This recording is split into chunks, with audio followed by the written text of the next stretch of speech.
Yo creo que llevamos 4 años por ahí, desde que empezamos con el máster de Ciencias Gastronómicas, con no más ambición que la de compartir conocimiento y aprender, tanto creo que en las dos direcciones, ¿no? Ver que el restaurante puede aportar a los alumnos de la universidad y ver que los alumnos cuánto podían en ese máster de Ciencias Gastronómicas tangibilizar todas sus investigaciones y materializarlas, ¿no? en el marco de un restaurante.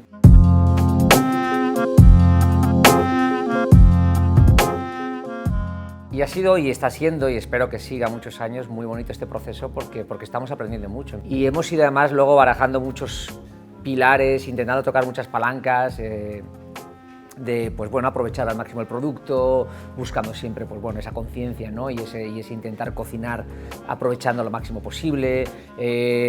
Otros años hemos trabajado el uso de vegetales o de proteínas vegetales. Este año estamos con todo el trabajo enzimático, ha sido un trabajo precioso que acabamos de arrancar realmente porque estamos ahora, es cuando ellos terminan todo su trabajo y ahora nos toca a nosotros. Ahora nosotros en el restaurante vamos a coger todo ese trabajo que se ha monitorizado, pero que ahora nos toca ver cómo lo vamos a bajar a tierra y es un camino súper bonito, es que es así.